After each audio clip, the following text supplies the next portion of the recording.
classic. I wish it was one of the ones that had the Pac-Man and all that. Hey, like I said, yo, I spent plenty of quarters on that damn thing. I became a master at it. It used to be an arcade down the block from the house. Oh yeah, I spent plenty of quarters on that damn thing. I became a pro at it. So if you're looking for me, I'll be right there. I ain't in the fridge, nowhere. I'm right there. No doubt. No doubt. Well, what's going on, y'all? Welcome to Chill with Chill, another episode. We got a real exciting episode today. I mean, it's the middle of the beginning of the playoffs. Let's get into it. Let's start with kind of a recap of yesterday. Yeah. We had obviously the Knicks, Cavs. We had who else? We had last Clips night? and Suns. Clippers and Suns. Mm-hmm. What was game 3? It was just those two yesterday. Those two? Okay, yeah, that was it. Yeah, I mean, those were some good games. How'd you feel about how they went specifically? I expected to see a different Cavs team game 2 that I saw in game 1, and I absolutely saw that. Darius Garland. To be honest with you, Big Ox, you know what it reminded me of? It reminded me of a dude who got his ass kicked the first time, and I go, "Hey, Big Ox, yo, I know you ain't gonna let him do you like that again. Right, I know you're not. I know that you tougher than that." And that's what Darius Garland looked like. He looked like a guy who some people got in his ear and told him about what Jalen Brunson did to him and what it looked like. That's not to say that Jalen Brunson isn't a better player or he's miles ahead of Darius Garland, but to look at him and go, "Yo, is he that much better than you? My man, I know you're better than that. You got to be more assertive." And he took the initiative yesterday. Not only did he take the initiative, Evan Mobley took the initiative yesterday too, because Julius Randle basically he roughed him up in game 1. Yeah, he did. He wasn't trying to hear it in game 2. He was much better in game 2. They were much better as a whole in game 2. And the dirty work stuff that I thought needed to be done got done. Now, don't get me wrong. These dudes made shots. Darius Garland came out. He had 26 in the first half. Right, so he was basically matching the energy of Jalen Brunson, no doubt about that. I can appreciate that, and going after dudes like Grimes, and the production that they got from their bench helped too, because Karis LeVert came in and gave them good minutes. Right, Karis LeVert came in and gave them good minutes, and they didn't really get much production from those other guys on that Knicks bench. So I thought that was a big deal. I had this series as the Cavs winning it in a 6-game dogfight. I'm still sticking with that. I'm still going to stick with that, but I will tell you, man, this series is a lot more competitive. I thought it was going to be competitive, but it's a lot more competitive than what I thought it was. No doubt about that. How are you feeling about game 3 of that series? Going to New York, I expect the Cavs to be razor sharp. I'm going to tell you this: the energy in the Madison Square Garden, is going to be electric. I will tell you that. The fact that they won game 1, them coming home with the series tied, and the fact that they can hold on to home court advantage, that's going to be a big deal for the Knicks. But I will say this: I expect for Donovan Mitchell to be locked in and then have that group locked in. The thing that I'm concerned with is the fact that they're young, right? So Evan Mobley's young, Darius Garland being young. So it's a lot different on the road than when you are at home. And these young guys, Darius Garland, Evan Mobley, Jared Allen, they've never really been in that kind of playoff atmosphere. And the Garden's going to be a madhouse. And I said, the energy is going to be electric. To be able to continue to play like you play it at home, to play like that on the road, it takes a special group to do that. So I'm concerned with the fact that they're young. I'm concerned with the fact that they're young, but I think they'll be able to overcome it. After the first game, I'm not going to say the first game is the game that I think they're going to get. I think they can get game 4 though, because I think they'll get themselves acclimated to the atmosphere, and I think they'll be able to play their game. Sounds good. That sounds good. Yeah. So, what do you? Real quick, actually, let me ask you a question about that. You said Jalen Brunson and Darius Garland. Darius Garland, right. Mm-hmm. Who is better between the two of them? Well, I think that Jalen Brunson is a bit of a better scorer, but I don't think it's that far off. I think Darius Garland is a better distributor. I think he's a better athlete. I do think he's a better defender also. I think he's a better fit for that Cavs team. Even though Jalen Brunson is an awesome fit for that New York Knicks team, I think Darius is a better fit for that Cavs team, because I think that accentuates his attributes, right? So the fact that he scores and he can pass. The only problem that we have is that he's a little bit younger, Because he's a little bit younger, he hasn't gotten himself acclimated to that kind of not championship level player, but the guy that, we're going to need you in order for us to get to the next level. He's not there yet. So I think that Jalen Brunson has that over him. But as an overall player, the two of those guys, I think Jalen Brunson has a slight edge on him right now, but I think Darius Garland is right behind him. Even though he's an all-star, I think Darius Garland is right behind him. Okay. Let me get somebody in here with us real quick. Go over this. Diddy, what's up, bro? What up? Man, I was watching you the other day, and you was bringing up Cam Thomas and just how he probably wasn't playing because of his defense. Can you give me a satisfactory answer of why he's not, just at minimum, in the rotation? I ain't even saying he got to start. Why is he not in the rotation? I just really got a problem with people like, because I'm going to use Jrue Holiday for instance. Like, when Giannis went down, Jrue Holiday didn't step up offensively. He shot horrible. Same thing when he did in the Celtics series last year.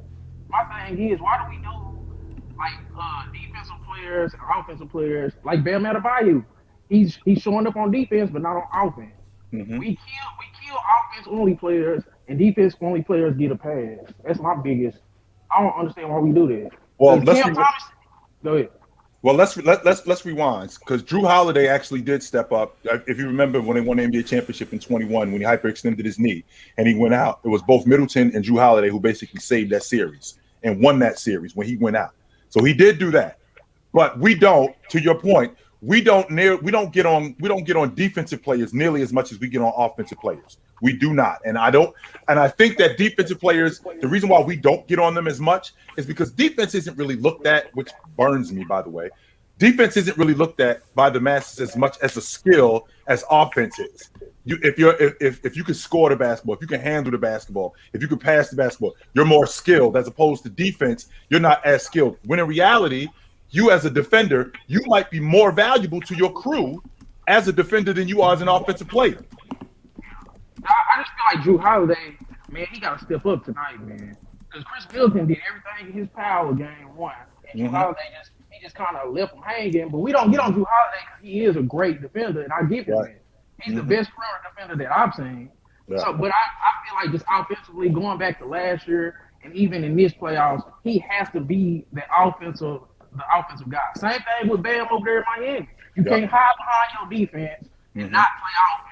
And we just got to start holding the defense-only players accountable for not being good on offense. Right. I feel like if Cam Thomas can't play because of his defense, then certain guys shouldn't play because of their offense. And I just feel like it's so lopsided with that. I think that's fair, but I also think that some guys offensively, even if they're challenged, so for example, Rudy being challenged offensively, well, the difference is that he's got a lot of guys on that team who aren't offensively challenged, right? So they can make up for his lapses. The problem with Bam is defensively, they don't have any other guys that can make up for what Bam does. I mean, Bam is their best defensive player. So if he's not on the floor, they're significantly worse, right? So Jrue Holiday, I expect the reason why we haven't gotten on Jrue Holiday offensively, because more times than not, he will show up. Now, don't get me wrong. Jrue Holiday isn't a 25, 30 a game guy. However, he's going to give you 18, 19. And it might not be as efficient, but he is going to do that. I expect a different Jrue Holiday tonight, though. I do. It just because, like, we didn't get on him enough in the Celtics series last year. Giannis was kind of just, he was trying to backpack that team. If Jrue Holiday would have had, like, two or three, like, 25-point games on good efficiency, I feel like the Milwaukee Bucks would have went to another championship last year. And it was because Jrue Holiday didn't step up offensively. And the same thing goes with Jimmy Butler and Bam last year in the Eastern Conference Finals. Bam was a no-show offensively. And it's like, we killed the offense-only players like Jokic. We killed dudes like Luka. You got some headphones or something? Oh, yeah. You sound a little bit further away from your mic. Yes, your sound coming in and out. And you sound a little bit further away from your mic. It still sounded like that. Now you good. But yeah, I just feel like it's certain players we don't hold accountable because they're great defenders. That's fair. Really that's fair. My main thing. Especially Bam and Jrue Holiday, because they've been in positions to get to championships or conference finals. That's fair. No way Boston should have lost. No way Milwaukee should have lost that game 6 at home. They had them dudes in the chokehold. No way that they should have lost that game 6. Especially with Giannis going 40 and 20. Yeah, they should have lost that game, yo. Nah, Boston should have been out last year. So, Chill, I need you to help me with that, man. We got to get on some of these defensive players. Yeah. Play small. Yeah, okay. Absolutely. All right, brother. Good to talk to you. All right, Diddy, appreciate you for kicking it off for us. Man. Mm-hmm. No, that's a fact. That is a fact. We don't get on defensive players. We get on guys who are offensively challenged, but guys who aren't defensive. We don't do that nearly as much. And guys who are buckets who don't show up. I mean, we should hold their feet to the fire a little bit more. Now, don't get me wrong, Ox. Nobody expects Jrue Holiday to be a 25 or 30 a game guy. However, he has done that. He's done that in space. I mean, he's done that in spots where he's picked this game up. So I'm not going to fight that with Jrue Holiday. Now, again, I will say there's no reason why they should have lost that game 6 last year against Boston. Don't get me wrong. You being the best perimeter, I think he's the best. I thought he was the best perimeter defender in the game. And for Jason Tatum to come in your building and give you 46, that was unacceptable. Y'all had them dudes beat on y'all home floor. That series should have been over. Y'all went and got the game. That's a hard matchup for Jrue. It is. At 6'9", I mean, I seen Jason Tatum. He a bit of 6'9". Yeah. Every bit of it. So that's a hard matchup for him. Yeah, but they still should have beat them though. At home, no, they should have beat them dudes. Yeah. Well, y'all, let me shout out our GOAT member, Comatose. If you want to be a GOAT member, it's nothing but a click away. Just get down there and do the thing. Mm-hmm. As always, the Superchats run the show. If you got any questions for Chilltown, don't feel shy. Don't be shy. Shoot them in there. We'll get to everything. So let's get somebody else in here before we talk about that next game. Mm-hmm. I definitely want to talk about that Clippers Suns game. Yes, no doubt. That was a damn good game yesterday. No doubt about that. I was feeling that. Yeah, I was. That was good though. That was definitely good. What up? Hold on. Let me put my. I gotta put the camera on for you. I got you. You ready right now? You want me to come back to you? Yeah, I got you. Okay. All right. So you want me to come back to you or? Yeah, come back to me. I'm about to fix my camera so I can chop. Back. Okay, for sure. Yes, sir. What up? What's going down? What up? I'm outside. I don't know. I'm good on the mic. Good. You straight? Yeah, good with me. Man. I was here last time. You know what I'm saying? I picked the Kings to win. You know what I'm saying? Mm-hmm. They came out on top, like I predicted. But I'm not here for that predictions or nothing like that. Yeah. I just want to talk about these rules in the game today, because I think it's just so aggravating when we got all these stars playing and everybody gets hurt. Which ones? Which I want to talk about the charge rule. I think they need to change the charge rule because it's unsafe in my eyes. Mm-hmm. I know people take charges, but I'm just saying instead of the painted area, I think they just need to move it. I think they need to move it. Move it where? For instance, I think they just need to get rid of it in my eyes. I don't think it's it's just not necessary in my eyes. You know what I'm saying? To take charges? It's not safe, man. We talking about the restricted area around the painted and when you got your feet above the line. Mm-hmm. I don't think it's safe. People getting hurt. Nobody wants to see Kevin Love play 35 minutes. Well, nobody wants to see Jared Vanderbilt play 35 minutes. We want the stars on the court. You know what I'm saying? Well, first of all, they did change the charge rule, so you can't run when a guy is airborne. You can't run underneath them and take a charge like you used to be able to. That's no longer. That's why with Kevin Love, that was a block. So you can't do that. Even though I thought it was a charge, but you can't just run up underneath guys. But what you're also doing when you're taking that out of the game, when you're taking the charge out of the game, you're basically telling guys that they can barrel over people. And that's not basketball. Not only is that not basketball, that's legal guarding position. So if I'm standing here and you run over me to get to the basket, I don't think that's going to be that devalues my ability to play defense. That's number one. Number two, when you're talking about taking stuff like that out of the game, we can't stop there. What you're doing is you opening up Pandora's box. So now what I can't do is I can't use my hands to reach, because if I hit your hand, which is part of the ball, and the ball comes loose and I break your hand, well, we can't do that anymore neither, because that's bad defense. And that's going to take stars off the floor. I don't want to do that. So I think the charge rule is legit. I think it's just an unfortunate circumstance where a guy lands funny. I don't think Kevin Love did anything malicious, right? I don't think that Anthony Davis did anything malicious with Ja. I think that they were both in legal guarding position, and the majority of these guys are. That's why they changed the charge rule, because before guys could just be in the air and a guy could just run up underneath them and get a charge. Well, we can't do that anymore. That is no longer. But I don't think it's safe though, because it's the same thing with setting a pick. If I run to the backcourt and Rudy Gobert sets a pick on Fox, I could pull my shoulder, I could hurt my leg, things like that. I can't see you. You know what I'm saying? Man, I just think it's like a cheap shot to me. Basketball is a contact sport. That's a cheap shot, bro. Let's make sure we clear. Basketball is a contact sport, and some things out here that's dangerous. Now, don't get me wrong. I don't think guys are out here intentionally trying to hurt guys. There are far less Dylan Brooks on the floor. Do you think that's a cheap shot though? If you take a pick in the backcourt and I'm trying to play press defense? Well, that's a you problem. Not only is that a you problem, that's a you problem, and your big man, that's his problem. He's got to tell you. If I'm in the backcourt and I'm playing press defense and Big Ox's his man sets a screen on me, he's got to tell me, hey, chill, screen. So that way I know, as opposed to he's going to tell me that, as opposed to he isn't saying anything to me. That's the purpose of a screen, to free this guy. And it's not the purpose, and it's not your job. It's not your job to see it. No, that's why it's an advantage for me.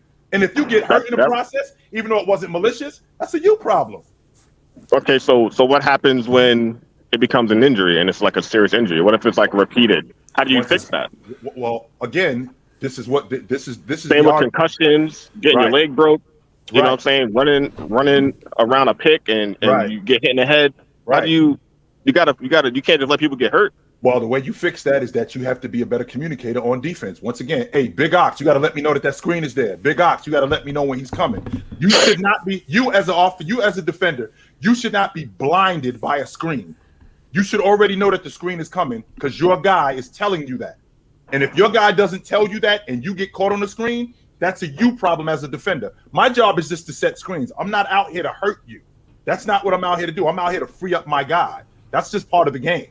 And if you get hurt in the process, I don't want to change sports. I know it's basketball, but the NFL had problems with people getting hurt too. And when people run across the middle of the field on a slant, the receiver can't see you. And you can't just blast them. That's out the game. So I think the NBA could tweak something. I don't know if they could throw it out the game, but I think they need to fix it because Ja Morant, Giannis, people are just getting hurt over.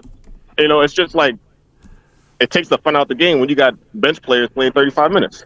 Well, the flip side to that is that I got to watch the Pro Bowl. It's a flag football game now, and I'm so not trying to hear that in basketball. I'm not trying to hear that we get to this point where that we're basically playing 5-on-0. Okay, let's see how many times you can make a layup. I'm not trying to hear that. No, maybe there have been rules that have been changed, no doubt about that, but. I mean, I don't think we're going to get to a point where it's going to be no contact because that's not fun at all. No. Yeah. Basketball's a contact sport. We can't take the physicality that's left in the game. We can't take it out. But boom, we appreciate you for tapping in, brother. Stay locked in. My man. Like the beam. Right on. Let's go. We gonna see you Saturday. You tapping back in? Hell yeah! I'm gonna tell you, the Kings are gonna win the series, bro. I'm telling you right now. It's over. Well, I said this to Big Ox, and I still stand on it. All Sacramento did was hold serve. However, now we going into your building. Y'all got a hold serve. All the heat is on Golden State now. I think a lot of people got this wrong. The Warriors and the Kings. It's not a good matchup for the Warriors because the Kings have insane guards, bro. Like their backcourt is insane, and then on top of that.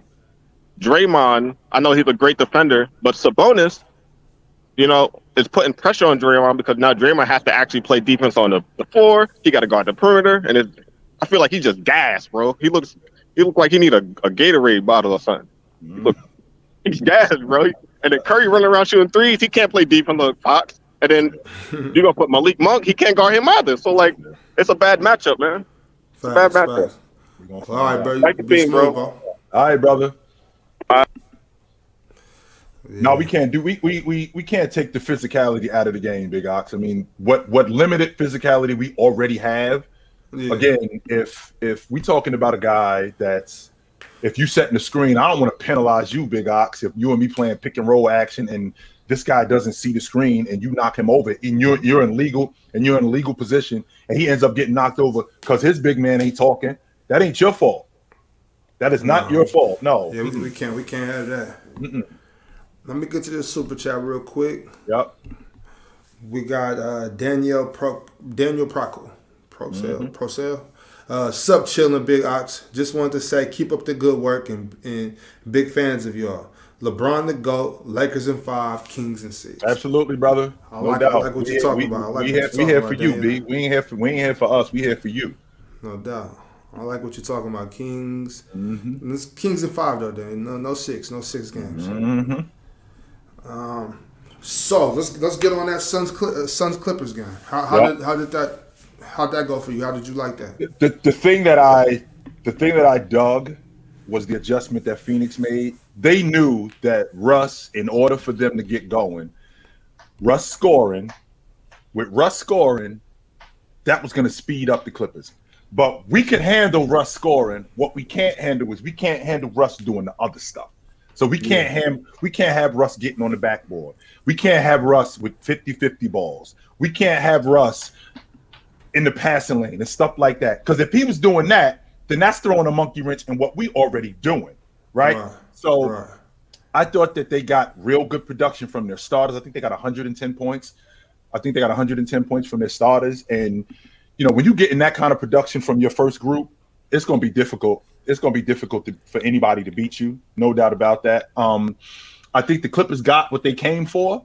I think they came to win both games, but I do think that they got what they came for in terms of them winning game one. Now, the series is now going to shift, right? The series is now going to shift. And the question is are the Suns going to be able to play the way that they played at home? Are they going to be able to play that way on the road? Because remember, what they did to Kawhi Leonard yesterday was they basically were just throwing different scorers at him. So he had to deal with both Booker and Kevin Durant, plus he had to get buckets. In the process of him doing that, that wears him down, right? That's why guys like Robert Covington, just in terms of being a perimeter defender, that's why guys like Powell, you know, man, that's why these guys are essential and they're more important. I thought that Zubac on drop coverage, I'm not sure how much we can play him late in games because if he's not going to chase Book off those screens, and let Man get back to him and let Leonard or whoever is covering him, if he's just going to sit there and drop coverage, I think that's what the term is today, drop coverage. We call it backing off. But in drop coverage, if he's just going to sit there, Book is going to stick that 18-footer all night. Easy. Right? He's going to stick. He's going to right. He's going to stick that 20-footer all night. And what that's going to do is that's just going to open up the offense even more for Phoenix because now your help guys on the wing, now they got to help on that, which is leaving more guys open on the wing. So that drop coverage that has to change, and Zubac has to be better at that. I'm not sure he's going to be, but he has to be better at that. I thought they did a good job in getting DeAndre Ayton involved early too. Yeah. And getting DeAndre Ayton involved early, I mean, he had 12, 13 points in the second quarter. He only missed one shot, 5 or 6. When you do that with him, he's one of those big guys, Ox, where you get him involved early, you'll see him rebound more, right? You're going to see him rim protect more. You're going to see him put more pressure on the defense just by rim running. He's one of those guys. So the fact that they did that with him, that opened up the lane more for Phoenix because he was running more, right? Not only because he was running more, that sped their offense up. So Chris Paul gave him some good minutes yesterday too. He gave him some damn good minutes. So I expect this. I had this series without Paul George. I had Phoenix winning this series in 6 because I feel like Paul George is the difference. Like I talked about with the defense, they don't have that extra guy out there to defend on the perimeter. And that's why I think Phoenix is better because, you know, with KD, I mean, you can't account for 26, 27 a game. You can't account for that. Yeah, I do want to get Guns. I want to get you and Reef's point. Some points about last night's game. But quick, let me ask you something real quick, Chill. So we were talking on the PC show earlier this morning. Yep. What could the Clippers do as opposed? You said run them off. Would it especially Devin Booker? Mm-hmm. Is it possible that they could trap off of that high pick? Would that be easier to get the ball out of his hands and not rotate off of Kevin Durant? Is that a possible defensive strategy? I don't know about trapping off of him. What I want to do is I want to chase him off the screen. Right. And what I want to do is I want to chase him off the screen. If we're going to trap him, we got to trap him out high. So Devin Booker isn't very good. Devin Booker is not very good in the short corner. So all the way in the corner next to the bench, nobody's that good. But Devin Booker is not very good in the short corner when he's doubled. He's a turnover machine, right? So to trap him, I think you need a more athletic big. With Zubac, I just want to run him off the screen instead of just dropping off. I just want to run him off the screen long enough where whichever guy is defending him could get back to him. I don't think that we can trap with guys like Zubac because he's better. He's a better athlete than Zubac, so he can get right past Zubac. Not only can he get past Zubac, that takes away from their rim protection, and that takes Zubac away from the rim. So now they don't rebound as much neither. So I'm not really feeling trapping Devin Booker out with Zubac. Guns, what's up? How you feel about last night? Well, last night I think Chill kind of touched on it. You definitely saw that change where, I mean, LA started out hot. They were actually controlling the game until about halfway through. And then it was one of those things where towards the end of the game, I still thought that they could actually make a comeback, even with Devin Booker just killing them. I mean, I don't think that last night you could have done very much against him just because of how much he was getting. He had to go. Mid-range. It really didn't matter. But I think the main thing that kind of really killed them last night, there wasn't too much of an issue with like if you look at a deficit on like rebounds or anything, but I do think that towards the end of that game when they actually were starting to try to get back into it, and you could tell that Leonard was doing everything that he could, that I believe there was 3 costly turnovers within the last 5 minutes of the game when they were actually starting to creep into that single digit down to like 6 points. And then that just killed the momentum. After that, they were just trying to do something, and then all of a sudden you look at the score. I mean, if you look at the end of that game, that score it's only like that because they gave up at about 1 minute and 30 seconds left because it was just way out of hand. Don't let the score fool you. It was a lot closer than that. It was way closer than that. Yes, it was. I feel like they kind of gave up early, not because they weren't trying, but there was a long stretch of that fourth quarter. They couldn't buy a bucket unless it was Leonard. Right. They really, their players that they had out there. Just, I was wondering if they're going to start making a switch to try to put more defensive-minded players to maybe slow down what Phoenix was doing, because they couldn't get a single bucket for I think it was 4 or 5 minutes in the fourth quarter. They only got 2 scores. Right. I think that's what the problem is with Phoenix. I think that's what the problem is with the Clippers because Phoenix offensively, they have so much firepower. That's the difference in this series. Kevin Durant is the guy who tips the scale because if you look at this group without so if Paul George is on the floor, it's a much more even matchup. Oh yeah. As opposed to with Paul George off the floor. Now we don't have that extra guy to defend. We don't have that extra guy to switch. We don't have that extra guy to go to for buckets. Leonard is responsible for almost everything defensively and offensively because I don't really know exactly what I'm going to get out of Russ. Even though Russ fits really well with this Clipper group, I don't know exactly what I'm going to get from game to game from him. I do know he's going to distribute. I do know that he's going to play make.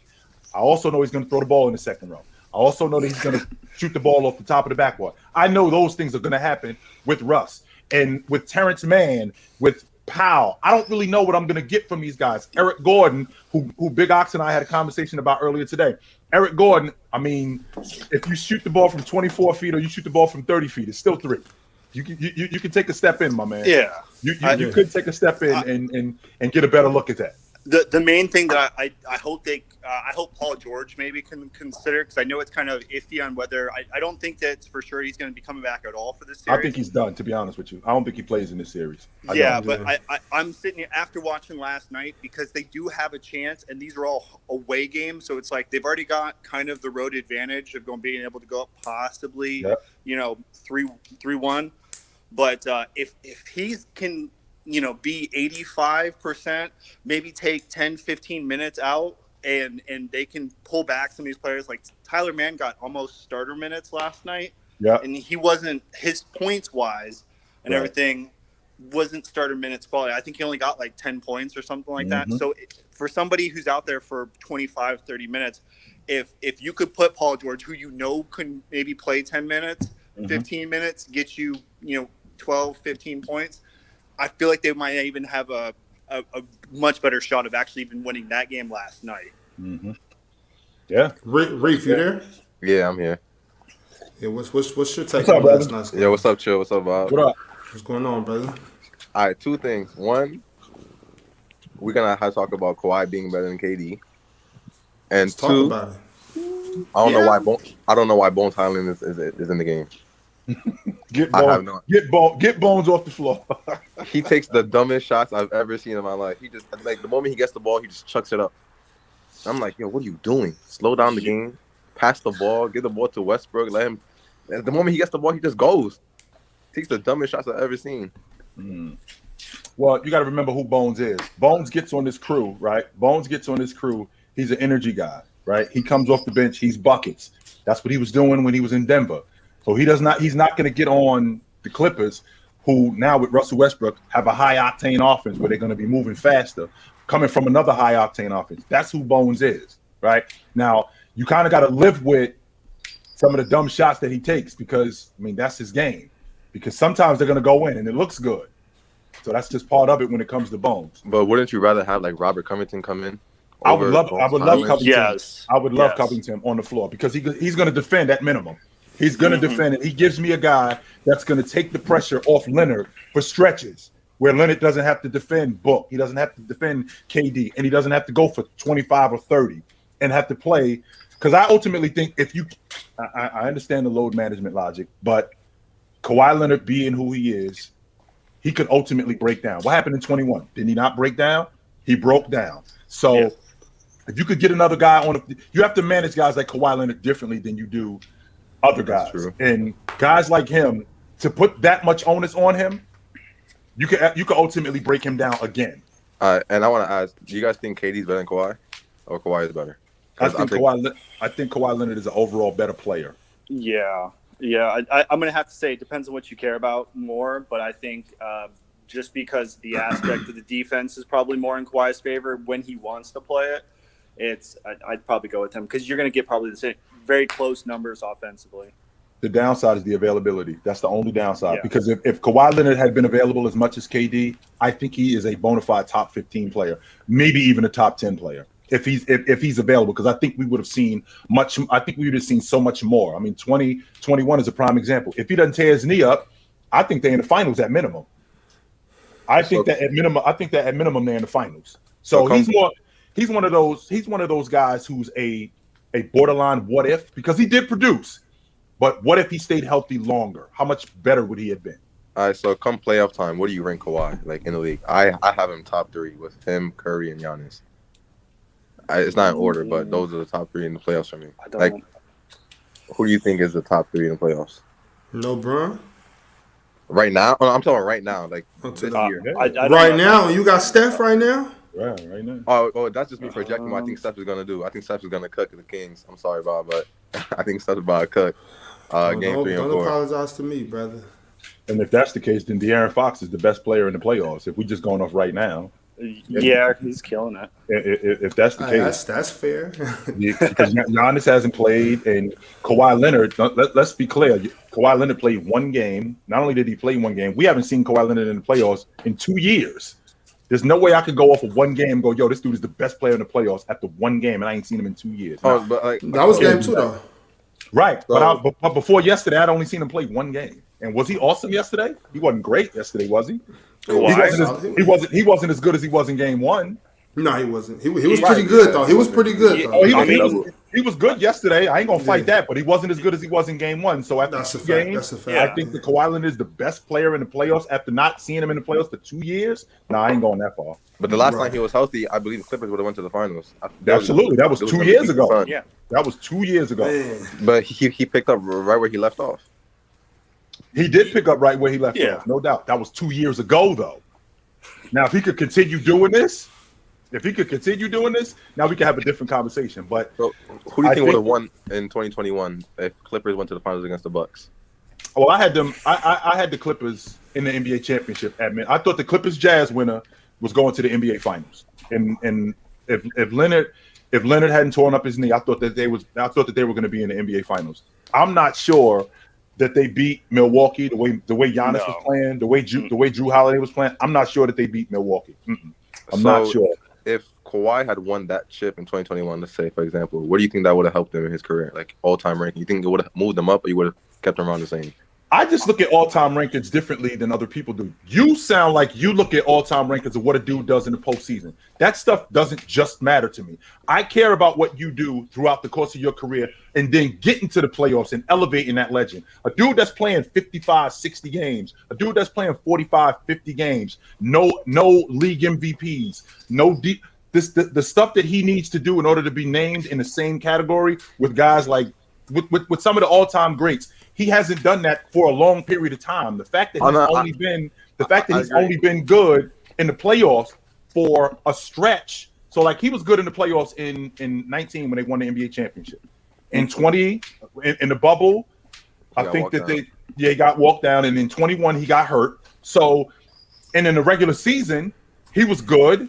But how often do we talk about Kawhi Leonard outside of the playoffs? No, I agree. I don't rank people off like all time, like off just postseason. I have Kawhi like somewhere like top 30, somewhere in the 30s. I think you can make that argument. I think you can make that argument, sure. But so I had another question. This is like kind of off the Suns and Clippers topic though. Come on, what's up? All right, so wait. First, I have a question about defensive. I've been thinking about putting Bill Russell over Kareem as a defender, as all time. No. Mm-mm. All right. I can't get behind that, brother. Why do you think so? Why do you say that? Why do you think Bill Russell is ahead of Kareem? All right. One, well, Bill Russell is the best defender of all time. That's to me. It goes him one, and then two, you have a conversation about anybody else. Okay. Two, I believe he had more impact on winning than Kareem. Okay. Because Kareem, when his playoff, like in his prime, he missed the playoffs back-to-back seasons with two different teams. One with the Bucks, the next year with the Lakers. Right. Bill Russell, he was the engine. Like he made that Celtics go. Yep. And I believe the competition as well. He was able to beat Elgin Baylor, Will Chamberlain, and Jerry West at the same time.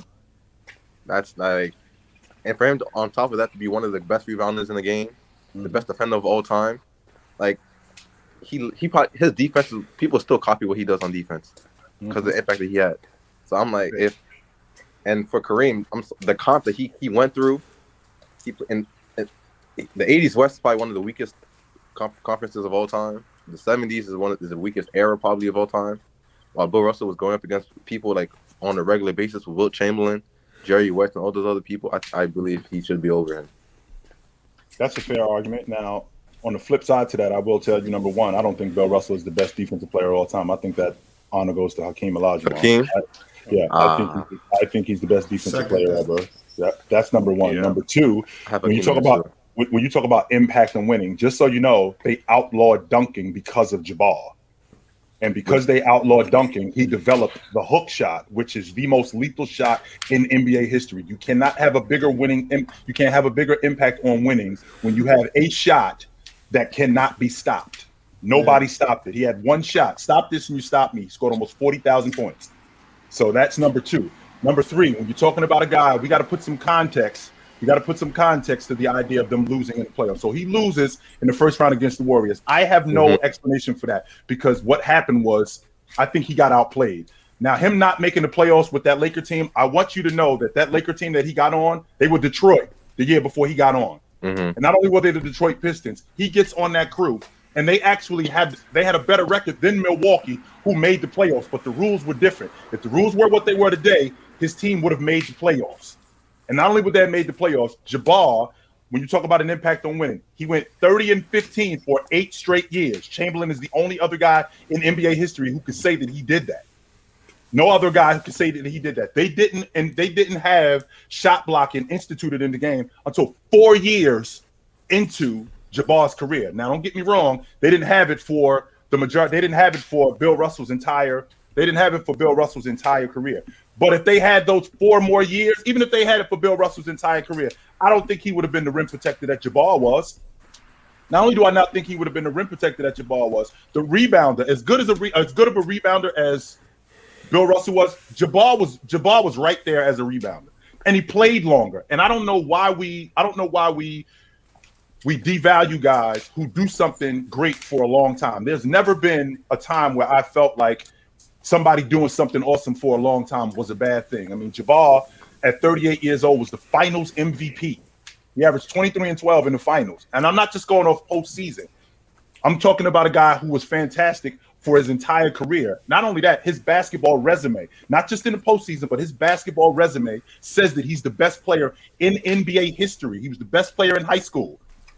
He won every year in high school. He was the best player in college. He was college basketball. He was college player of the year 3 straight years. And they didn't allow freshmen to play, by the way. He was the best player in college 3 straight years. Oh, by the way, his team won a national championship all 3 of those years. So this guy is the model of winning. He's got 6 league MVPs. That's more than Bill Russell, who has 5.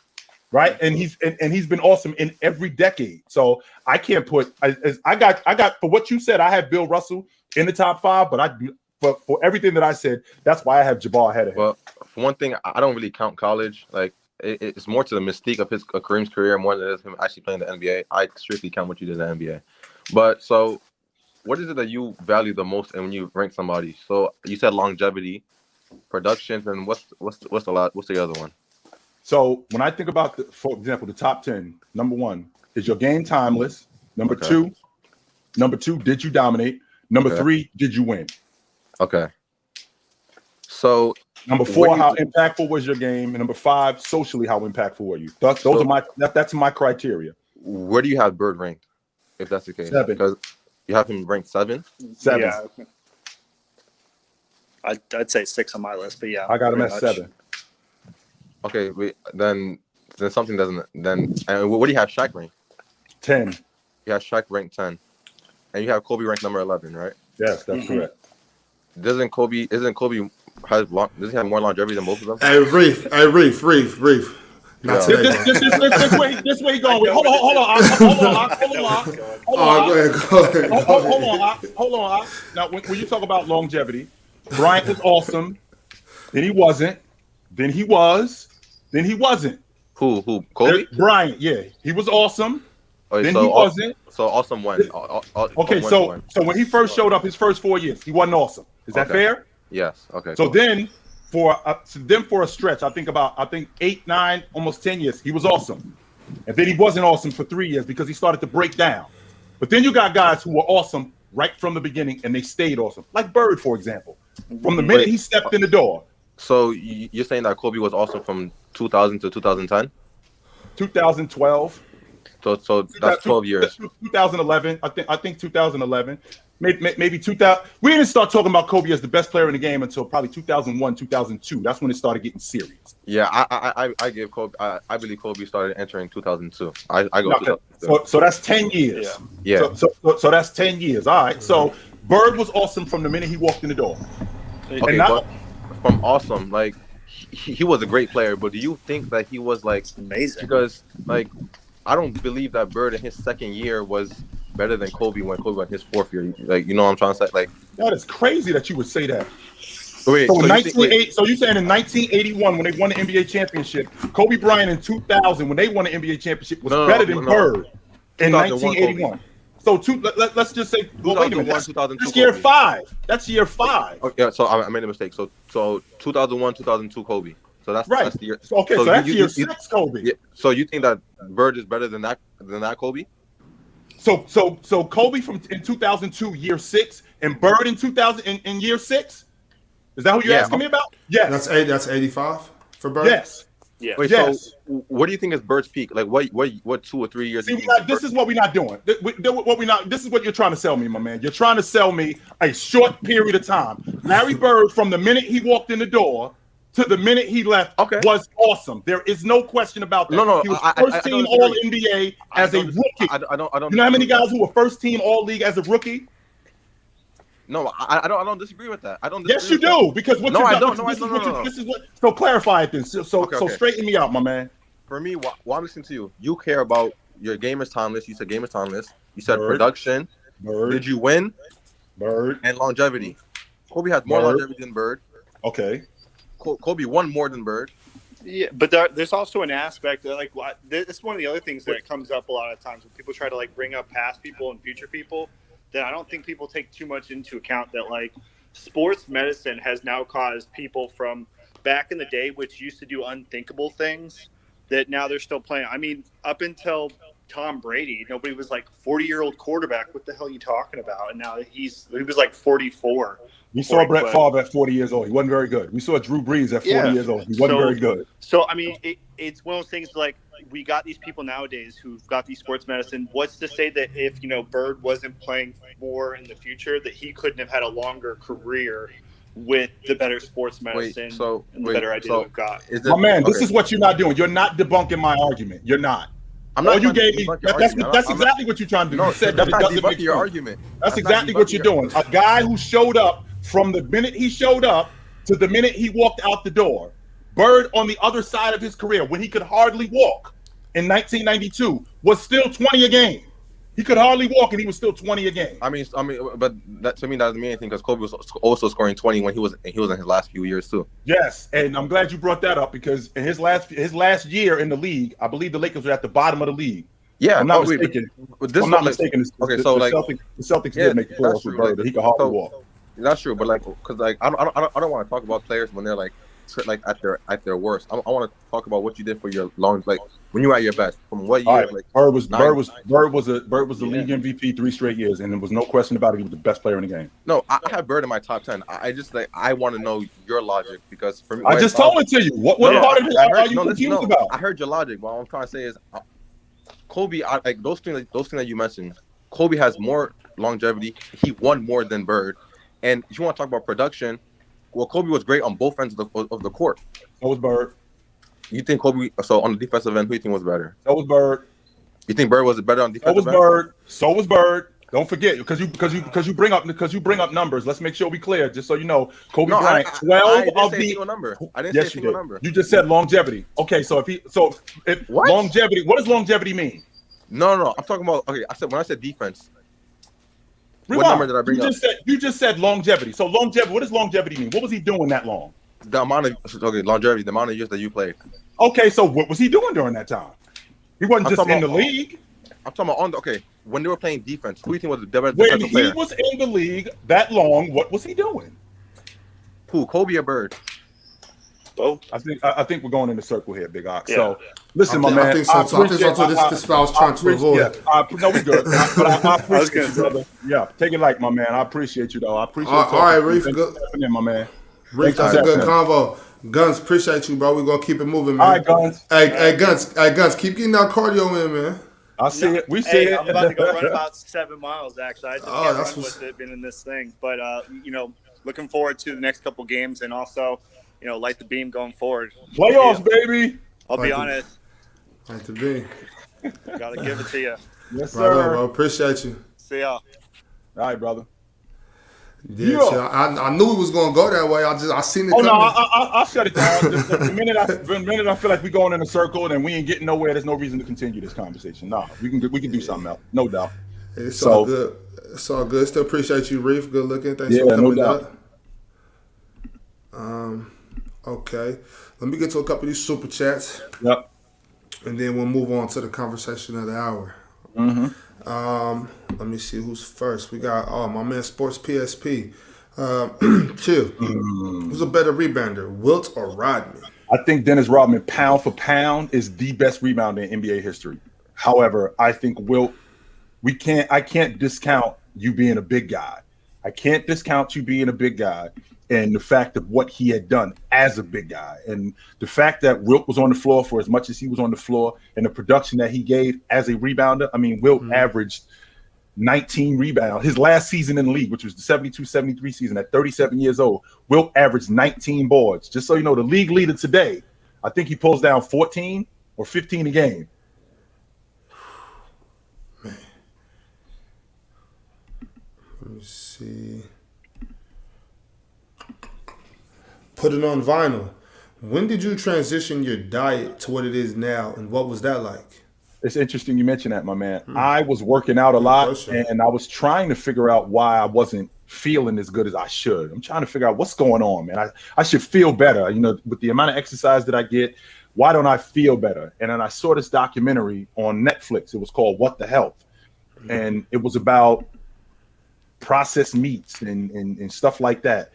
And it kind of alarmed me. I was like, let me check this out and let me see if this works for me. So what I did was I eliminated meat, dairy, and all animal byproducts. I eliminated all of that stuff from my diet just to see what it was like. I ended up dropping like 25 pounds. My cholesterol went down like 80 something points. I didn't do it because, you know, the how a lot of, I'm not what they call vegan more than I am plant-based. And I didn't do it to, you know how they say, Ox, you know, save the animals. No. Yeah. I did it because I wanted to feel better. I was trying to figure out why I wasn't feeling better. And that's why I did it. And I can't see myself going back, man. It's been great. It's been absolutely great. So it ain't for everybody, though. Let's make sure we clear. It ain't for everybody. And it was difficult, but it's really worked for me. Yeah, man. Y'all got to be cautious of what you're putting in your body. Yeah. Daniel Smith. Larry Bird would have just been a better rebounder and passing than Dirk Nowitzki if he played in contemporary times. Listen to how nuts that sounds. Like he would have just been Dirk Nowitzki. That's what I'm saying. Is that supposed to be disrespectful? That's what it sounds like. That's crazy. You know what you would have been, yo? You would have just been basic. You would have been a better version of Dirk Nowitzki if he played today. What? Who ain't taking that dude? Can you imagine Dirk Nowitzki as a better rebounder and a better distributor? Ooh, what? That's fire. That's a fire. What? I think that's a compliment, even if you didn't mean it as one. Right. Appreciate you. I appreciate that. Okay, chill. Yeah. We're gonna get to the topic of that hour real quick. I'm gonna bring up these three brothers real quick. We're gonna get straight into it. Are you ready for this, chill? Let's do it. Come on. Draymond Green suspended for Game 3. Yeah. How are we feeling about this? Like the beam. The beam. Salute, man. Salute. OG, salute. Yes, sir. I said to you earlier, I think it's a little ironic that the dude handing down the suspensions was the leader of the bad boy Detroit Pistons. And Joe Dumars. I think that's kind of interesting that he's doing that. Number two. How poetic justice. Yeah, that's crazy, right? So number two, was it that egregious what he did? In some eyes, I can appreciate the optics. What we can't have this kind of product on TV where we got dudes stomping on each other. Number three, it was all reputation, right? Because if that was anybody else who does not have the track record that Draymond has, they're not getting suspended. I got to write a check for $50,000. I got to write a check for $35,000. But because Draymond has a track record of doing stuff like this, what we can't have is this lingering, and we can't have anything like this moving forward. Plus, you know, Draymond with his antics afterwards with the commissioner in the building, it just looked bad. I understand that part. It did look bad. I don't agree with the suspension. And the reason why I don't agree with the suspension is because the thing that I have the biggest problem with it, I've always had this problem with, the instigator is the one who doesn't go. The instigator is the one who goes unpunished. I said this to you before, Big Ox. The Malice in the Palace, everybody gets on Meta World Peace about what happened, and he started a riot. Nobody talks about the fact that Ben Wallace started the whole thing.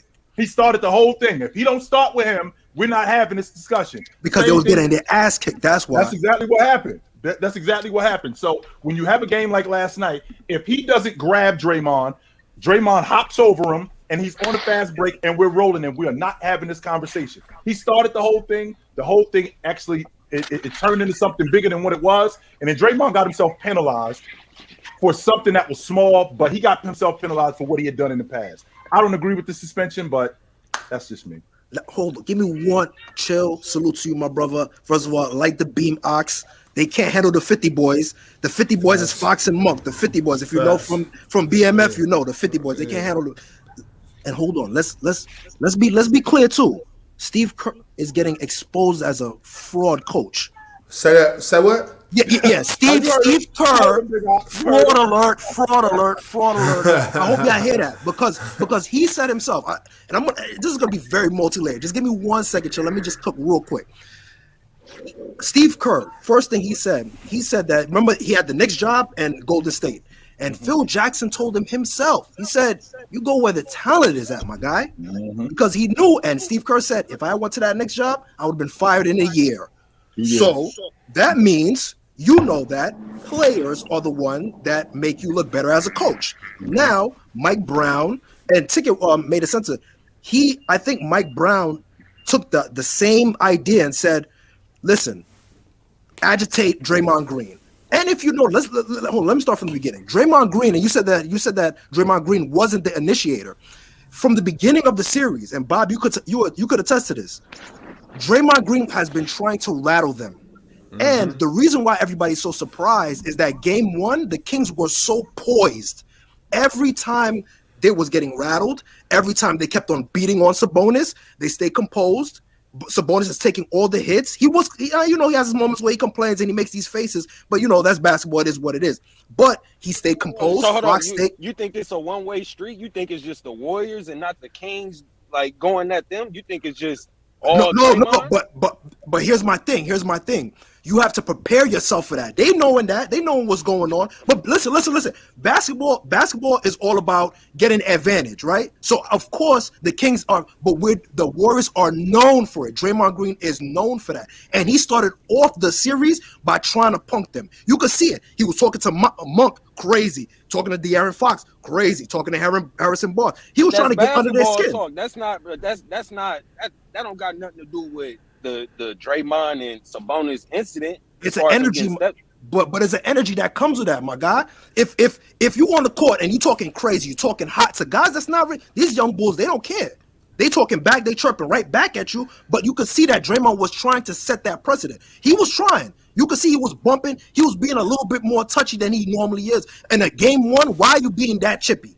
On a Game 1, you shouldn't be that chippy. Playoffs. I agree, but that's Game 1 of the playoffs. Okay. I'm gonna counter that with this. De'Aaron Fox said it himself. He said, all I need to see was a half of what the physicality. What are the refs gonna allow me to play through? And once I figured it out, what happened? They couldn't do nothing with them. All they did was figure out the physicality. But Draymond, I can't lie. Draymond's calling card is to be an agitator. He is a big Patrick Beverly. That is his job. That's common knowledge. Nobody can dispute that. That's common knowledge. All this is basketball karma coming back to Draymond Green. The basketball gods came back for you because you got away with it because you were winning. You were winning and you were getting a lot away with all these. A lot of illegal screens, a lot of grabbing, a lot of holding, a lot of hitting guys in their generals that they're not supposed to be hitting them in. A lot of unnecessary things. And on top of that too, not everybody enjoys that type of trash talk that Draymond does. Like there's basketball talk, and you could tell that Draymond turns it up a level. You could tell. Breezy, you there? Yeah, I'm right here. I'm just enjoying all of this actually. Shout to Chill. What up, brother? And when I say I'm enjoying this, I'm really listening. When I chill with you, I feel like I'll be learning. And I'm saying that's why I'll be pulling up. I heard him say something about Kareem Abdul-Jabbar in the book I was reading. They was talking about, and I'm bringing it all back to right now. The book I was reading, they was talking about how the Nets could have got him in the ABA because the NBA and the ABA used to draft the same time. He just didn't give him the check or whatever or whatnot. But case in point, moving forward, Kareem Abdul-Jabbar was dominant, and I respect that. And that's the part I was enjoying. But what I want to pull up and ask Chill to fast forward it to today is I check and I seen the odds of the Brooklyn Nets, and they're not nice. But what I will say is you were real with me, and I got to respect that. But I also want to say that the numbers is crazy. The numbers was 472, right? Out of 472 playoff series, there's only been 32 teams to come back down 0-2. And I wanted Chill to speak on what does it take for a team character-wise, to give you an example. I think I seen the 19s. No, it was the Bucks did it versus the Nets, just the other season. And just I wanted you to speak to what it takes for a team. And also, what does home court advantage mean? You see what the beam, and I was saying that with the Sacramento Kings, they up 2 because the fans is the 6th man on the floor while Golden State there. If Golden State was the third, huh? That's a hell of a question, bro. That is a hell of a question. How you came to that? Like, you trying to take my job, fam? No. I was about to say he the new stat man. That was a mean question. Wasn't he the one that came? You came in here last week and you went, you dove deep into like the history of the Brooklyn Nets or something. Hey, but new stat guy for sure. But you want to tap into that question? That's a great question. So real quick, just so you know, the Bulls did it in '93. They was down 0-2 to the Knicks, and they came back to the championship. Thanks for that. The Bulls did it in 0-2. They came back. Same thing with Milwaukee did it in the NBA championship. They was down 0-2 to Phoenix, and they came back and won it. So what it does is when you're dealing with teams in the playoffs, right?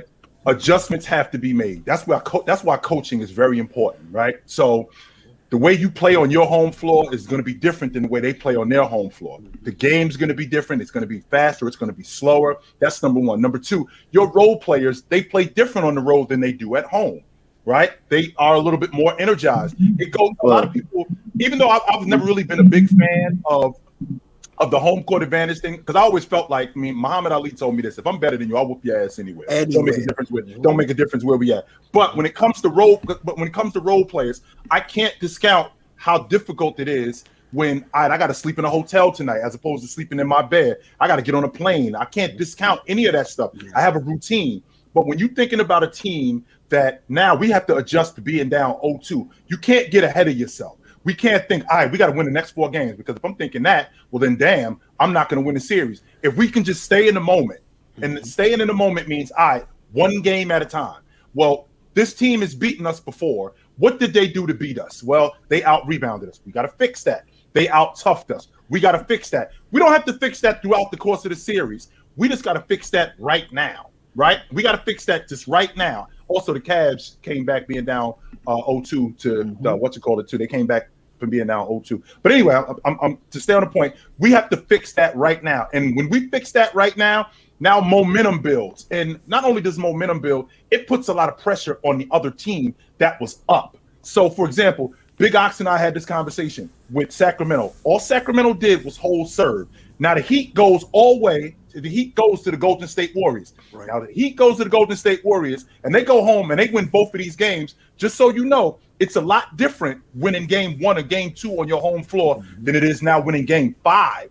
And the loser is facing an elimination game. Agreed. Particularly you when you're on the road. Well, wait a minute now. Guys have a tendency to tense up a little bit. Guys have a tendency to not play because the stakes are now higher. Now, when you got guys on your crew that are vets, when you got guys on your crew that are battle tested, then they're ready for this sort of stage. They're prepared for this. But your coach is the most important in this because, number one, he keeps his troops calm, and he puts them in the best possible position that they can be in order to win. I think that's really important in order to come back from that sort of lead. And you need some stuff to go your way too. You can't just think that, we're going to just do this. No, we need some things to go our way. Being good ain't good enough. Respect. I could tap in real quick. I agree with you 110%. Chill, and that's why to the thing that Bobby was talking about, regardless in terms of Steve Kerr, right? He did make some adjustments. However, some of his rotations was kind of shabby. It was like, what are you doing? I think he should have kept Gary Payton in a little bit more. I think that energy to counteract with Fox and Monk is necessary. Although he doesn't shoot as well, but he does slash and he does offensive rebound. So you still get some activity from that. I think Mike Brown putting Kevin Huerter, if you noticed in the last game, since Kevin Huerter has been up and down with the shooting, he put him in the more DHOs, and he's still going to him. Like, he's still keeping the confidence within him. And same thing with Malik Monk. Now, Chill said something that was really, really amazing. He's a ticking time bomb. It's kind of like same thing like Bones Highland. When it's clicking, it's clicking. But you might find some moments where he'll make a dumb play or he'll do something where it's like I don't like that shot. But Monk's aggression is what is the driving force, in my opinion. I think Monk, if he wasn't this aggressive, I think it would have helped out both teams. On top of that, too, I think he's outplaying Clay and Poole combined. Like I think he's outplaying both. Yeah, can I add to what he said just now? I'm bringing it to you, Chill, and I wanted to say something to Ox too. You funny for that, but what I wanted to say, because all year I was saying that I wanted to ask really the player's choice. The panel, I wanted to get all y'all and just to speak on what you think the obligation to winning the coach represents, and what Mike Brown doing, what he did with the Kings. I would love to see y'all answer that question. But and two things. I'm glad you brought that up, because I was going to touch on that. But keep talking. And the next, this is my last question. The next question is to what he said. Dude on the top, I don't know his name. What do you feel that? Do you feel that ball teams go out and try to get players that played alongside each other in college to play with each other in the NBA, kind of like De'Aaron Fox and Malik Monk, kind of like Josh Hart and Jalen Brunson? I do. And that's my last question. Well, two things. Number one, it's one thing to be a coach on the other bench and you have some familiarity with that other team and just be a coach. But when you have the personnel to deal with them, it's completely different. Yes. So when you're thinking about a guy like Mike Brown, who in the past he's gotten some flack because of his ability to his inability to adjust. Well, he's actually got the personnel to adjust to the Golden State Warriors. Add that to the fact that I know what they're doing over there because I was just over there. So that's a two-headed monster. In addition to my ability to adjust because I got the guys, I know what they're doing over there because the guy who's the defensive coordinator, I was the defensive coordinator, so I know what they're running, right? So I know the philosophy. There's a reason why he was behind me. That's the first thing that I want to talk about. Now, what you just got finished talking about when you said what was it about the second part? College players playing the teammates in the NBA. Now, familiarity, like I just talked about, when guys playing at home and playing on the road, familiarity in the NBA matters. Yes. So to see a familiar face and to see somebody that I played with in college that I was good with, so Jalen Brunson playing with Josh Hart, we was on a national championship team together, and we was nice. Now, when you get to the pros, don't get me wrong, the game is a little bit different, the atmosphere is a little bit different. We men now, we're not living in dorms anymore. But at the end of the day, we still are ball players, and we still compliment each other a lot, right? There's a reason why in '97, when Chris Webber got with Juwan Howard, they made the playoffs. This is the same Washington team that was whacked before them two got there. Like when you playing off of a guy that you're familiar with, that definitely enhances the crew, no doubt about that. It does. I want to add on to that because that's amazing. Even to the point, like this is why Kawhi asked for PG. Familiarity, you know what I'm saying? There's a certain thing that comes with nonverbal communication where I know, same thing like in football and any team sport, that nonverbal communication is way better than verbal communication. I know where you like your screen, I know where you like the ball at. It's very hard to build that camaraderie, and that's why sometimes I think we shouldn't give LeBron a lot of flack because he has a lot of turnover and he's able to get camaraderie pretty fast compared to other players. They usually need like a year and change, especially, having D'Lo, all these guys come in and look how they've been, although it's been hit and miss, but he's able to kind of gel in. But back to the point of what you were saying, familiarity of the players knowing each other. I think Monk and Fox, they hold each other accountable. And I think it's different when, although Fox and Sabonis are the pair where they group everybody together, I think, to a certain extent, because of, cultural differences, they may not speak the same language, you know what I mean? Or I might not have the same temperament to hear it from you. But I got my brother that I had in college. I went through the trenches that we have a certain rapport, so I could say certain things like, "Yo, you're not playing up to par." You know what I'm saying? And some players may not even feel comfortable to do that. So I think him running with his boy, I think that plays a big help for him. I think actually Monk going to the Kings helped Fox more than Fox helping out Monk. And it ain't a coincidence. It ain't a coincidence that Big Ox went Bam up in Sacramento because I'm sorry, who did Bam play with in college? As the starting point guard, who was his starting point guard? De'Aaron. I'm sure that would help his game out a lot. And just hold on, chill. No. I gotta, because remember last time we was on Fluid and Chill.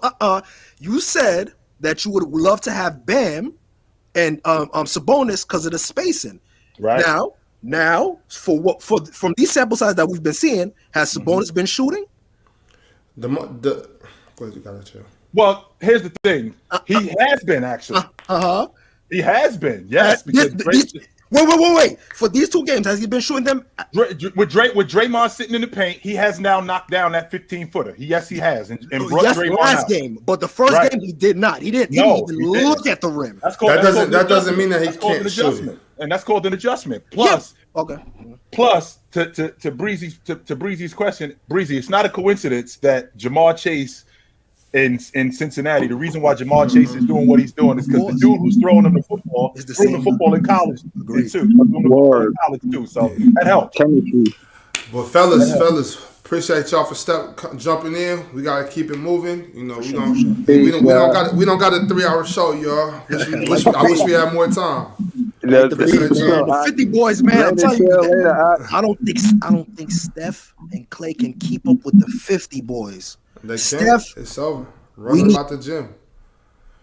Well, here's the thing, Big Ox.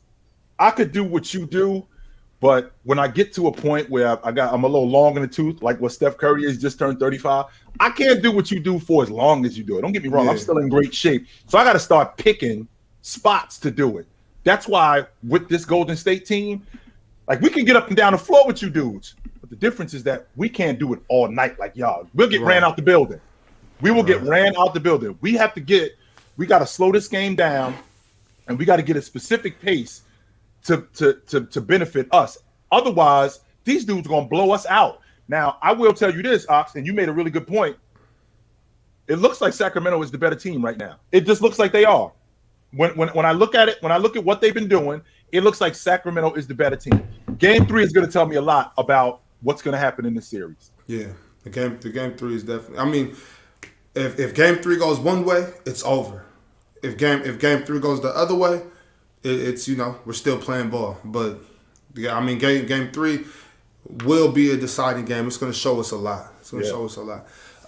Let's talk about Ja in that fall he took. I know his hand was hurt pretty bad. I guess he didn't break anything in it though. No, he didn't. Do you know what is his status right now? Well, the downside to that, it's going to be a game time decision, Big Ox, right? So the downside to that is that it's an injury that's not new. He re-aggravated it. So it's basically like your hamstring, you pulled it, and then you got yourself healthy, but then you re-aggravated it again. So now it's just going to be a matter of what kind of pain tolerance he has. The other flip side to that is it's also his shooting hand. So that compounds it. So it's not like it's his offhand, it's his shooting hand. And guys are going to make a beeline to that. So they're going to be a little bit more physical with him. They're going to bump him a little bit more because, I mean, Ja is 175 pounds with his warm up on, right? So it's $165. Yeah, he ain't bigger than a minute. So they're going to be a little bit more physical with him with that injury. I still feel like Jaren Jackson is the most important guy because of what he does, not just defensively, but the way he's able to stretch the defense and how he's able to speed their game up with his ability. He's not a great rebounder, but his ability to rebound, how he's able to speed their game up. So I think he's going to be instrumental to them, but they do need Ja because without Ja on the floor, I think the Lakers beat them tonight. Okay. Well, I was actually about to get into some of that. So is that your prediction for the game? You got, if Ja doesn't play, you got Memphis. I mean, you got LA definitely. If Ja does play, what is it? The way I'm looking at this, I still think that the Lakers can get these dudes. I think the Lakers get these dudes tonight. I do. And the reason why I think that they get them is because I don't expect Rui to knock down shots like that. I don't expect Austin Reeves. I don't expect them to get 52 points from their bench. No, I don't expect that. But what I do expect is I expect those guys to be solid. I expect Anthony Davis to be what he is. I've always been a big fan of Anthony Davis. The problem that I've had with him is his ability to hold up. That's it. It's never really been his game. So James, as long as James is deferring to these guys and involving these guys in the game like he should, and then getting himself involved in the game, I think that they should be fine. I don't know. Okay. So let's get a prediction on Minnesota-Denver. Game 2, Minnesota-Denver. 7 p.m. Pacific time. Honestly, Big Ox, I said this to you. The difference in this series is my best player better than your best player, period. Mm-hmm. Because if you look at what Minnesota has in terms of talent, right, with Anthony Edwards, with Karl Anthony Towns, with Rudy, and then you look at Denver, the way that offense is constructed, don't get me wrong. I think that Joker is the best player in the series.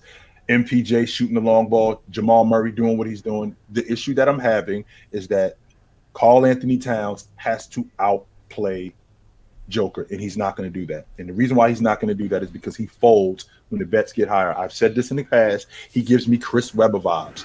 He just looks like a guy. He looks like a guy when you watch him on the surface. I'm watching Karl Anthony Towns and I'm thinking to myself, why isn't this dude first team NBA every year? Right. Why is he not that every year? And then I'll see him when the bets get higher where he'll go the entire second half where I'll get nothing from him. I mean, in game one, second and third quarter, he had 2 points, 8 rebounds. I got nothing from him, right? You know what we call that? That's marshmallow soup. That's marshmallow. That's marshmallow soup. Marshmallow soup right there, man. I don't get me wrong. I understand that it's game one, but I've seen this. I've seen this far too often from him, and because I've seen this far too often from him, I'm having a difficult time believing in Minnesota because their best player doesn't give them what they need in order to have a chance to win. They got smoked. Yeah.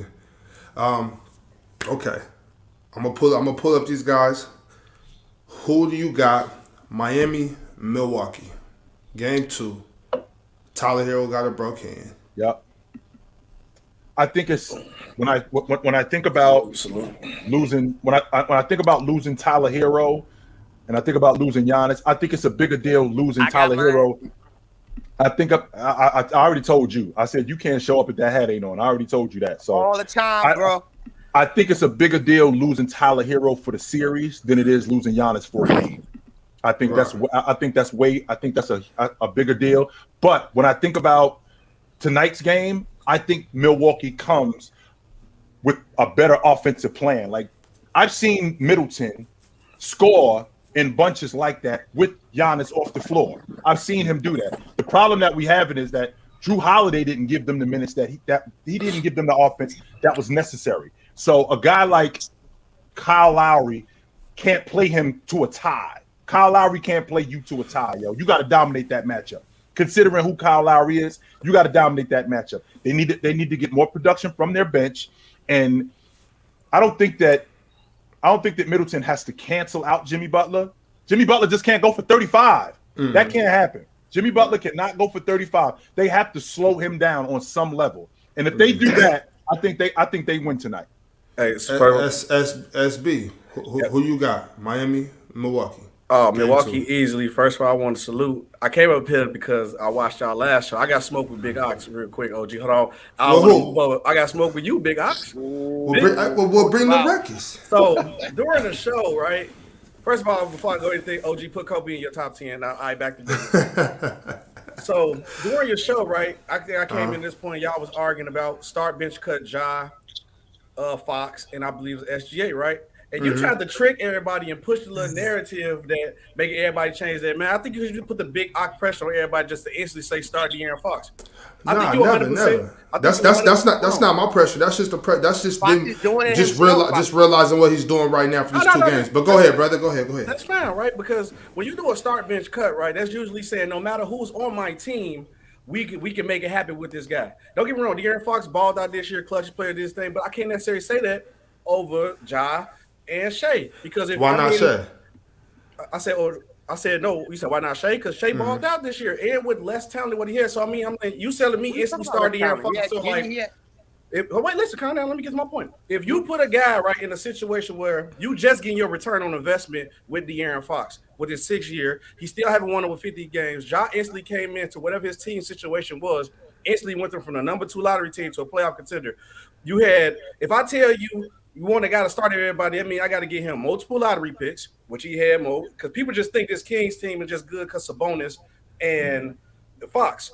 Keegan Murray, lottery pick. Mitchell, lottery pick. They traded a lottery pick to get Sabonis. Then they got a coach to fit his play style to finally get your investment on De'Aaron Fox. So it's hard to necessarily just say, I'm going to instantly start him because he had one good year. But his team is literally perfectly predicated around him instead of the other two guys I see in Shai and Ja Morant, who went into that team and they ain't necessarily perfectly predicated around them instantly, and they got their return on investment off bat. How did they get their return on investment, though? What you mean? Grizzlies went from a lottery team to winning 50-plus games. This is job, second or third year in the league. He got 250 win seasons. De'Aaron Fox don't have that once, even with the team. Okay, but 50. The goal, if the goal is just to win 50 games, then what are we doing this for? Ja been in the playoffs every time. De'Aaron Fox, this is his first time in the playoffs. If we're talking about today, right now, we're talking about today, right now. I don't want to talk about last year. Let's talk about this year, right now. Right. Mm-hmm. Who's looking like they're gonna go further right now in these playoffs? Y'all look. First of all, look. I get it. We talk. I like how you talk. Let's talk the now. Talk the facts. Look, I get it. I honestly, you can talk your smack. I told everybody, see, I got the DBZ shirt on. If I was a Kings fan, I'd be saying special beam cannon like the beam to everybody. Y'all deserve it. This and y'all did y'all thing in y'all moment. But calm down. Y'all did was y'all job. Y'all defended y'all home court. Y'all got to go on the road because we done seen the perfect time with the Celtics. I ain't going to talk about that, but the Celtics in the finals with the Warriors. Like, we see teams do this all the time. How can they retaliate when the Warriors actually get their win? Because we seen when Curry had that big game, the Celtics couldn't return back. And also, we're not the Celtics, and we'll see about that on Thursday. But my only thing is real quick, SB. I've had De'Aaron over Ja for 2 seasons now. You know what I'm saying? I didn't start feeling this way just now. I've been had him over Ja. I've had De'Aaron over Ja for a good while now, bro. So this isn't a recency type stuff for me. I just prefer De'Aaron Fox. I don't think either way you spin it though. But those 3 are so close talent wise. It's really hard.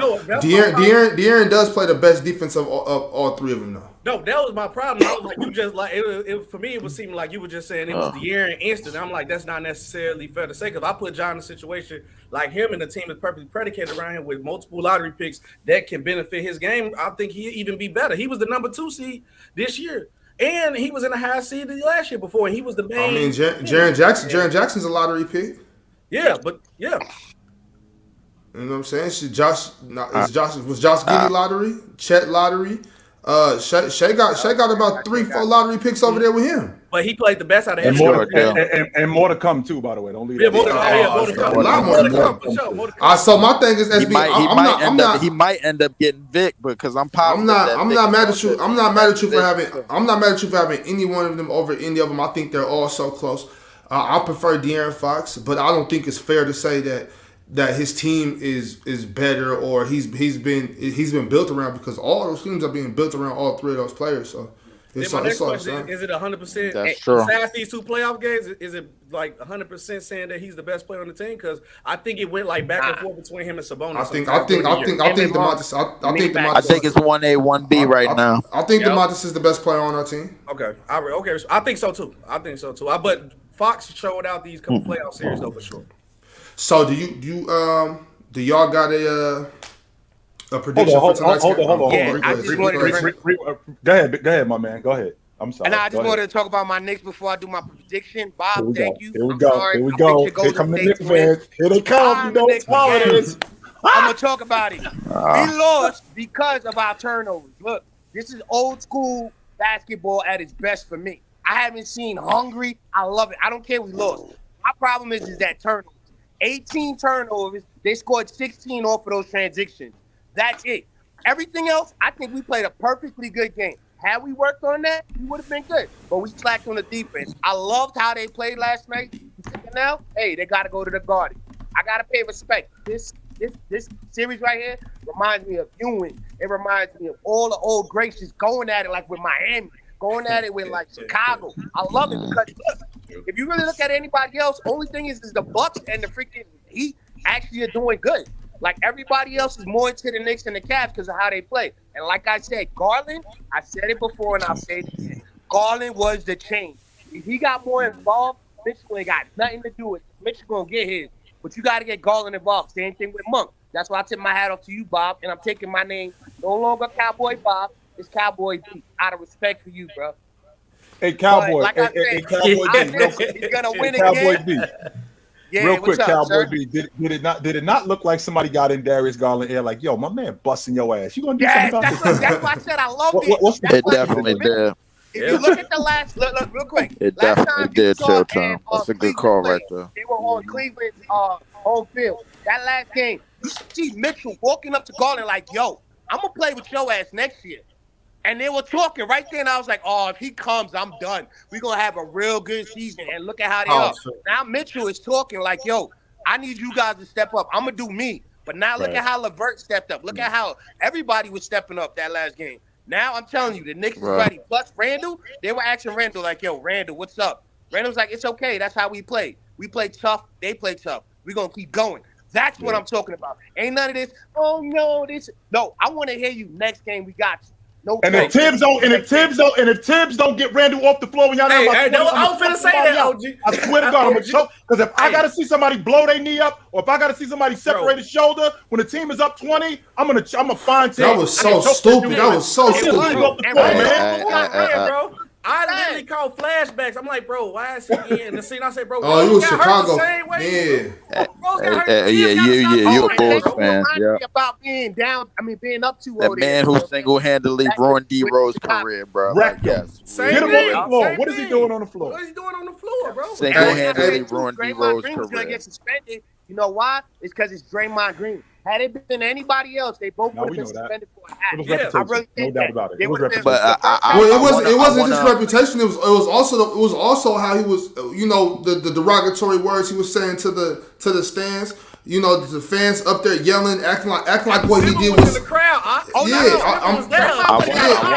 He was there. I want to harp more on that. Actually, that's what I'm saying. SB, for you to do that while he's in the stand, that just shows that you just don't care.